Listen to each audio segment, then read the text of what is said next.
¿Qué le parece si ampliamos más este tema? El regreso a clases, ¿qué tan adecuado es que se lleve a cabo durante este ciclo? ¿Por qué no esperar hasta el próximo? Las condiciones están dadas. Campeche, si bien lo inició el día de ayer, hay que recordar que tomó algo de tiempo poder tomar ya la decisión correcta y decir, vamos de una vez a las aulas, y le platiqué cómo está funcionando. Para ampliar un poco más esto y con la perspectiva de conocedores y expertos en materia, nos enlazamos con Marco Antonio Fernández, el profesor, investigador de la Escuela de Gobierno y Transformación Pública del Tecnológico de Monterrey investigador de México Evalúa. ¿Cómo está? Primero, agradecerle esta oportunidad de platicar nuevamente con usted y plantearle esta pregunta justamente. ¿Es adecuado que el regreso a clases ya se esté dando en este ciclo escolar o se está queriendo acelerar un poco? Tal vez podría ser más prudente esperar al próximo ciclo cuando ya posiblemente hay más certeza de que todos los maestros y administrativos ya estén vacunados. Mira, yo creo que muy buenos días. Como siempre, gracias por la invitación.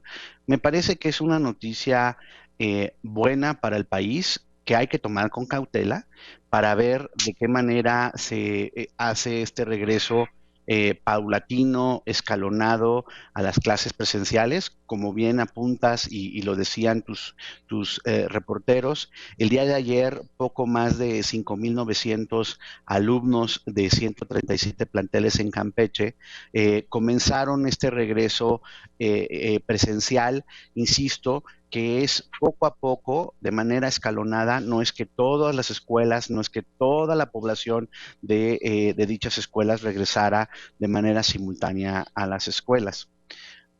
Obviamente está el reto de, por un lado, garantizar que las medidas de salud sean las adecuadas, sobre todo las dos básicas, el cubrebocas y ventilar las aulas de manera adecuada, porque sabemos que el medio de transmisión es el aéreo. Hay una parte que preocupa dentro de los protocolos que ha anunciado la autoridad, que a diferencia de otros países que han tenido éxito en este regreso presencial, en México seguimos resistiéndonos a realizar pruebas aleatorias en los centros educativos para detectar casos, sobre todo de los famosos casos asintomáticos. Esa parte me parece que todavía es uno de los pendientes. Mencionabas hace unos momentos que en los próximos días el gobernador va a dar a conocer, en el caso de Jalisco, cuál va a ser el plan de regreso presencial.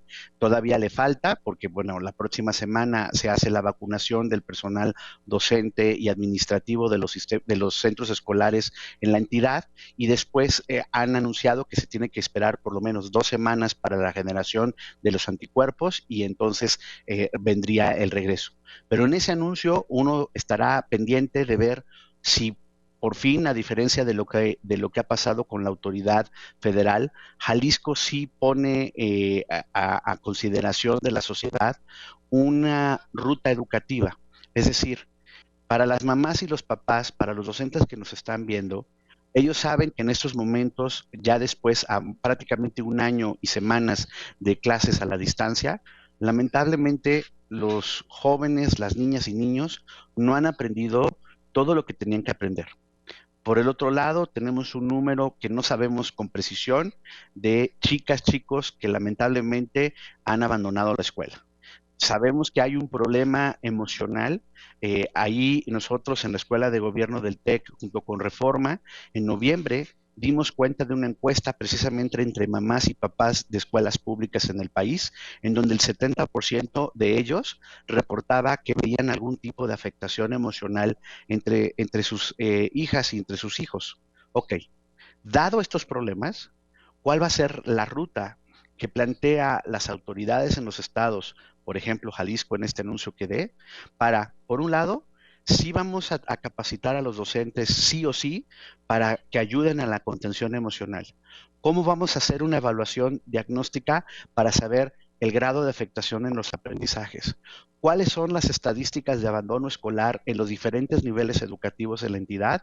¿Y cuál es la ruta para que directores, supervisores y en general la comunidad educativa vaya a buscar a esas niñas, niños y jóvenes que por distintas razones abandonaron la escuela y rescatarlos para tratar de regresarlos a las aulas?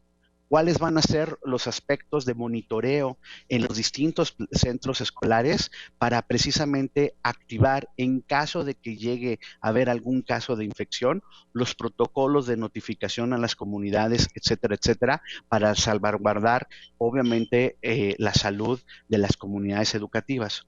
Son un montón de preguntas que todavía la autoridad no ha contestado. En el caso de Campeche, por ejemplo, se dice que el programa es voluntario y que para aquellas familias que por distintas razones decidan que no mandan a sus hijos a las aulas, sus hijos van a poder seguir teniendo clases a la distancia. Esto implica para los docentes que van a tener que combinar la parte presencial con la parte a la distancia, es decir, un modelo híbrido para poder dar clases. Eso implica capacitación. Yo no veo, eso es la parte que me preocupa con franqueza, que eso haya ocurrido en el caso de Campeche. Ojalá que entidades como Jalisco, que tienen presupuestos más sólidos, estén viéndose en los ojos de otras entidades para decir, nosotros aprendemos en errores ajenos y podamos ajustar nuestra estrategia para que la tengamos de manera más exitosa en la entidad. ¿Considera entonces, profesor, que hace falta incluir otros aspectos en la planeación del regreso a clases? Porque solo se ha marcado el tema de la salud, prevenir el tema de contagios y garantizar que cuando regresen los niños pues estén exentos de cualquier contagio, así como el personal académico y administrativo. Pero ya nos señala usted aspectos importantísimos que se han mencionado, que lo hemos tocado, pero que parece a la autoridad se le está pasando de largo, que también se necesita ampliar más. ¿Cómo le van a hacer con estos temas que no pueden quedar sueltos, sobre todo? Sin duda alguna, y yo confío que medios como ustedes, cuando venga la rueda de prensa respectiva en el caso de Jalisco, levanten la mano y hagan las preguntas básicas. No se vale que las autoridades, tanto en los estados como la autoridad federal, respecto a este punto, han estado aplicando la verdad, la del avestruz. No dan la cara. O sea, estamos a 20 de abril y el país no sabe el tamaño del abandono escolar en el sistema educativo. Si tú no sabes cuántos han abandonado la escuela, si tú no has hecho una evaluación diagnóstica, entonces, ¿cuál va a ser tu ruta educativa para este regreso presencial? Y hay un punto que además nadie quiere hablar, que es también básico. Van a tener que negociar políticamente con los señores del CENTE, en el caso de educación básica, para decir, ok, como estamos viendo que hay estas afectaciones en los aprendizajes de los alumnos, necesitamos ampliar el ciclo escolar o necesitamos el próximo ciclo escolar empezarlo antes. Porque si en verdad el interés y la preocupación al centro son los estudiantes, necesitamos, como lo han hecho en otros países, no estoy diciendo algo que no haya pasado en otros países con mejores condiciones en términos de conectividad y demás, tuvieron de todas maneras clases a la distancia, midieron y tuvieron afectaciones importantes. Y por lo tanto han decidido esos países, porque estoy pensando en países como Holanda, por ejemplo. O sea, lo que ha pasado en distintos distritos escolares en Estados Unidos. Atlanta, por ejemplo, la ciudad de Atlanta y Chicago anunciaron que van a ampliar sus ciclos escolares. ¿Por qué? Porque a pesar de que allá tenían recursos para poder facilitar mayor conectividad, de todas maneras hubo afectaciones en aprendizajes y la parte emocional ha sido afectada. En el caso de nuestro país, donde hemos tenido menos recursos, donde el gobierno pues, de Jalisco y el gobierno federal no han puesto un peso para poder facilitar la conectividad entre docentes y sus alumnos, pues obviamente se prevé que las afectaciones sean más grandes. Por lo tanto, se necesita ampliar el ciclo escolar para poder ir poco a poco compensando los aprendizajes. Hay quienes creen, dicen, ay, bueno, ya fue un año perdido, no pasa nada. Eso pasa en todo el mundo. Eso es falso. No pasa en todo el mundo. Y esta forma de minimizar pensando que es menor la afectación, solo retrata la poca importancia que algunas personas le dan a la educación en nuestro país. La tragedia que tenemos enfrente de esta generación es mayúscula. Y sí, obviamente, nadie dice que lo abramos a la borras, que lo abramos al azar sin planeación. Eso obviamente puedo entender cómo hay muchas mamás, papás, docentes que tienen o tenemos miedo respecto a que se haga bien esta reapertura. Y por eso hay que exigirle a la autoridad que sea muy clara en los protocolos. Y hay medidas complementarias que tenemos que seguir empujando. No se vale solo decir, yo firmo la responsiva de que mi hijo está libre de COVID y ahí lo mando. No, pues lo que necesitamos, como lo hicieron en otros países, es pruebas aleatorias. No podemos hacer pruebas a todos, lo entiendo, pero entonces sí podríamos hacer pruebas aleatorias en los centros escolares para detectar, sobre todo, insisto, estos casos asintomáticos, que por definición, si ellos le pasan el termómetro dichoso para ver si tiene temperatura, no van a tener temperatura y eso no quiere decir que no estén infectados. Obviamente, eso implica que se pongan mayores recursos en el sistema educativo. ¿Qué va a hacer, por ejemplo, en el caso de Jalisco, cuando hay algunas escuelas que no tienen agua? Ok, ¿cuál es el plan operativo para mandar pipas o baños portátiles? ¿Qué se va a hacer para facilitar el insumo básico para el lavado de manos? Son una serie de preguntas, Francisco, que son básicos que la autoridad nos tiene que contestar. Y ojalá que en los próximos días, cuando el gobernador Alfaro y su secretario de Educación hagan el anuncio, lo detallen. Y si no lo detallan, entonces ustedes como medios de comunicación levanten la mano y le pidan una explicación detallada, porque la comunidad allá afuera, las mamás, papás, tíos, abuelos que están apoyando a los alumnos, obviamente los docentes, el personal administrativo, la sociedad en su conjunto, mucha tiene miedo de este regreso presencial.